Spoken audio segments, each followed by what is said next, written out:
বাংলা সংলাপ রচনা।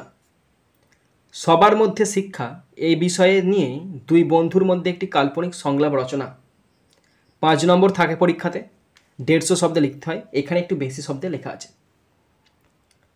প্রথমে শিরোনাম করবে সবার জন্য শিক্ষা, দুই বন্ধুর সংলাপ। প্রথম বন্ধু রাহুল। শুভ সকাল দ্বিতীয় বন্ধু অরুণ, কেমন আছিস? অরুণ বলছে ভালো আছি রাহুল, তুই? রাহুল বলছে আমিও ভালো।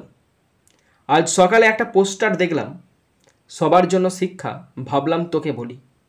অরুণ তখন বলছে হ্যাঁ, এটার গুরুত্ব অনেক, জানিস তো আজও আমাদের দেশে অনেক শিশু স্কুলে যেতে পারে না।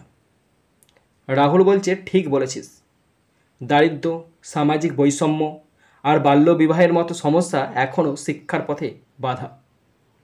অরুণ বলছে আমি শুনেছি সরকার সর্বশিক্ষা অভিযানের মতো অনেক প্রকল্প চালু করেছে যাতে প্রত্যেক শিশু প্রাথমিক শিক্ষা পায়। রাহুল বলছে হ্যাঁ, আর মিড ডে মিল প্রকল্পও শিক্ষার্থীদের স্কুলে ধরে রাখার জন্য একটা ভালো উদ্যোগ। অরুণ তখন বলছে কিন্তু শুধু সরকার নয়, আমাদেরও সচেতন হতে হবে।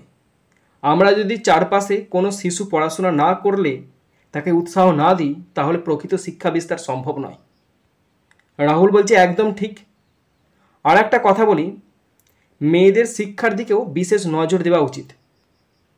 তখন অরুণ বলছে হ্যাঁ, শিক্ষিত মেয়েরা শুধু নিজের নয়, গোটা পরিবারের ভবিষ্যৎ গড়ে তুলতে পারবে। রাহুল শুনে বলছে জানিস অরুণ, আমি ভেবেছি পড়াশোনায় পিছিয়ে পড়া বাচ্চাদের জন্য সপ্তাহে একদিন আমি ফ্রি পড়াবো। অরুণ তখন বলছে দারুণ উদ্যোগ, আমিও তোর সঙ্গে থাকবো। চল আমরা দুজন মিলে শুরু করি সবার জন্য শিক্ষা অভিযান, আমাদের পাড়া থেকেই।